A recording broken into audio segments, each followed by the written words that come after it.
Olá, boa noite a todos. Agora sim, nota prévia.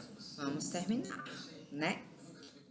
Conto com vocês, hein? Vamos escutar essa leitura maravilhosa. Em 1º de abril, pode ser um pouquinho chato, gente, mas vai ficar bem legal, viu? Bora lá. Em 1º de abril de 1964, um golpe civil-militar que agora completa meio século de sua deflagração derrubou o presidente João Goulart. O que se seguiu ao 1º de abril foi a completa liquidação do regime democrático. Regime democrático em liquidação? Que, embora restrito, tinha vigência no país desde 1945. Será verdade? Passou pela época da ditadura Vargas, né? Também de 30, década de 30, aquilo ali foi uma ditadura também. Levado a cabo pelos setores mais reacionários da sociedade brasileira, a fina flor da burguesia industrial e financeira, e com significativo apoio inicial da alta hierarquia católica e de largas camadas da pequena burguesia, o golpe, que se autoproclamou revolução, para ocultar seu caráter reacionário e de março, para escapar à ironia do dia da mentira, 1º de abril, gente, o golpe militar foi 1º de abril, não foi 31 de março, mas dizem que foi 31 de março, porque dia 1º de abril é o dia da mentira, onde o pessoal, a galera faz trollagem, inventa coisas, diz, ai, quebrei a perna, tia. A tia vai lá com presentinhos, dia da mentira, mas os presentinhos ficam. E aqui não foi muito presentinho não, viu? Contou com a mais ativa colaboração dos Estados Unidos e das empresas norte-americanas que atuavam no país. E instaurou uma ditadura que perduraria por 2 décadas. Foram 20 longos anos que impuseram à massa dos brasileiros a despolitização, o medo e a mordaça. A ditadura oprimiu, através dos meios mais variados da censura, a onipresença policial militar. Reprimiu, chegando a recorrer a um criminoso terrorismo de Estado, e deprimiu, interrompendo projetos de vida de gerações, destruindo sonhos e aspirações de milhões e milhões de homens e mulheres, para durar por 2 décadas. 2. O regime do 1º de abril teve que perseguir, exilar, torturar, prender e assassinar, e o fazendo simplesmente desaparecer. Operários e trabalhadores rurais, sindicalistas, estudantes, artistas, escritores, cientistas, padres e até mesmo burgueses e militares que tinham compromissos com a democracia, que não aceitaram aquilo tudo. O que significa que aqueles 20 anos foram também anos de resistência, anos de luta. Aconteceu tudo isso? Aconteceu, mas o povo não deixou de lutar. Não deixou de expressar seus ideais e suas ideias.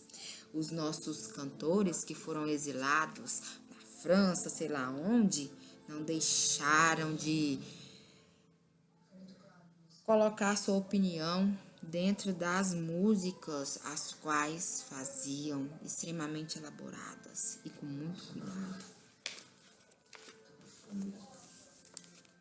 Naquelas 2 décadas, o Brasil se transformou profundamente.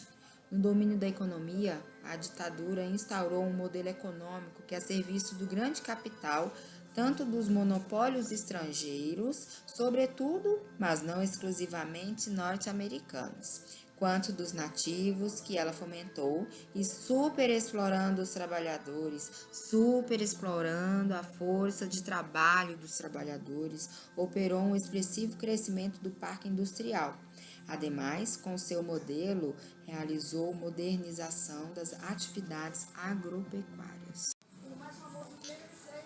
A sociedade brasileira, ao longo desse processo, modificou-se substantivamente, tornou-se mais complexa e sua estrutura de classes, com o surgimento de um novo segmento do interior da classe operária, de novas camadas médias urbanas e de uma oligarquia financeira.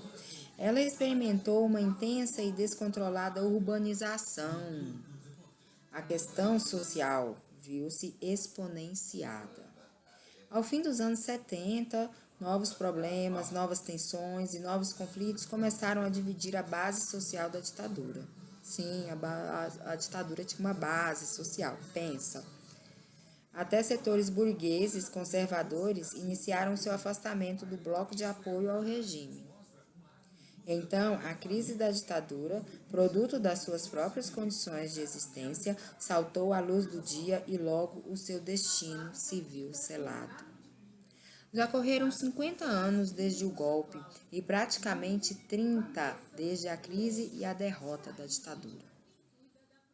Atualmente, não é mais possível ocultar ou negar que o regime instaurado no 1º de abril constituiu mácula indelével na nossa história, e mácula tão ominosa que, hoje, até mesmo seus maiores beneficiários se dispõem a proceder à lavagem do passado em autocríticas tão oportunistas quanto cínicas. É sintomático e risível ver um jornalão da ditadura do calibre de O Globo, emblema de toda a grande imprensa brasileira, admitir que seu apoio ao golpe de 64 foi um erro.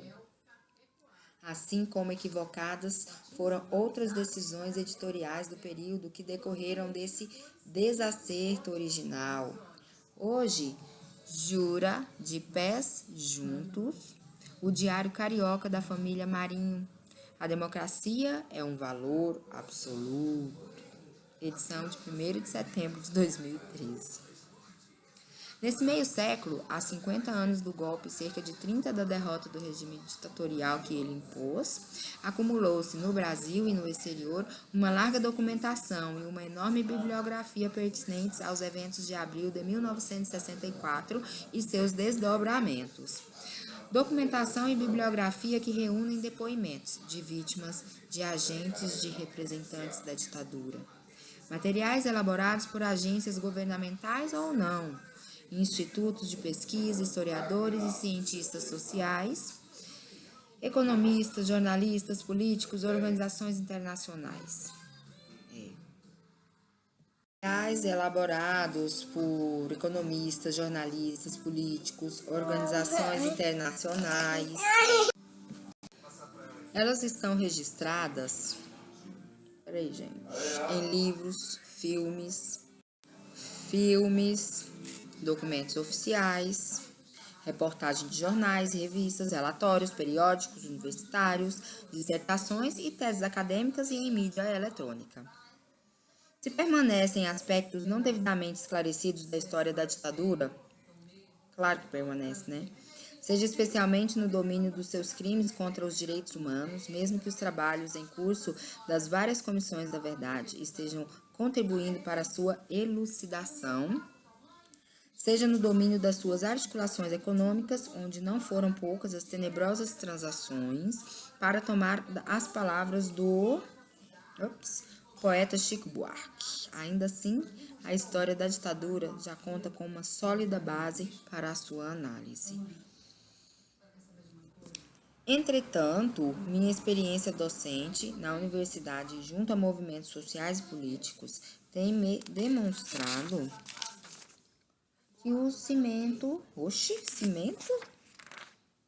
conhecimento, gente, comer a palavra. Conhecimento do conjunto dessa história está longe, muito longe de ser socializado.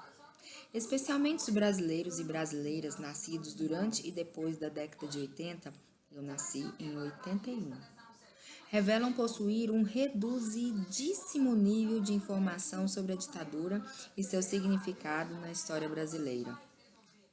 Pensando nestes potenciais leitores, é que redigi este livro. Não há nele nenhuma descoberta ou revelação nova. Todos os dados e todas as informações arroladas foram colhidos das fontes que cito ao fim deste volume. É aos autores ali referidos que cabe o mérito das investigações, pesquisas e recolha de dados. Vale-me do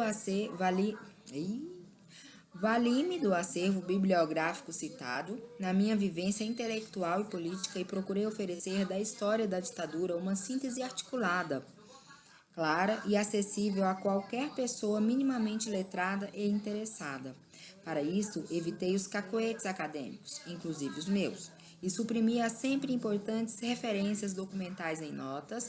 Confio em que o rol bibliográfico mencionado ao fim deste livro, no qual intencionalmente listei pouquíssimas fontes em outros idiomas, seja suficiente para que o leitor não me atribua a paternidade de ideais e ideias que não são minhas. Aliás, as notas apostas ao fim do livro tão somente oferecem elementos factuais complementares e ou ilustrativos da argumentação exposta no corpo do texto. Mas é da minha inteira responsabilidade a interpretação que apresento da ditadura, do seu significado, de seus momentos constitutivos e de aspectos salientes da sua história. Interpretação que, aliás, retomo e reviso de outras intervenções minhas. E se trata, advirta-se ao eventual leitor, com certeza desnecessariamente de uma interpretação crítica, própria de uma perspectiva dos que em 1964 foram, junto com a massa da população brasileira, derrotados transitoriamente pelos golpistas civis e militares. Teve golpista civil também, gente, não foi só os militares que golpearam, não. Escrevi um livro intencionalmente simples e, reitero, sem nenhuma pretensão à originalidade. Esta pequena história da ditadura brasileira, 64 a 85, não é mais que uma sintética contribuição para facilitar aos jovens de hoje a compreensão do passado, sem a qual não se pode transformar o presente e melhor construir o futuro.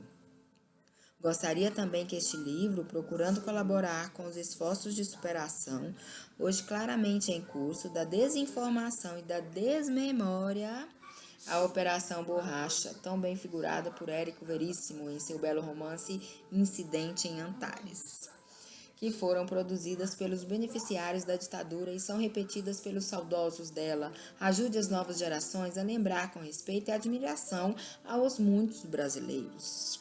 Tantos e tantos, homens, mulheres, jovens, adultos, idosos, que, por meios e caminhos os mais diversos, naqueles anos terríveis, deram o mais precioso de suas vidas na resistência democrática e mantiveram acesas, na escuridão da ditadura e contra ela, as chamas da esperança.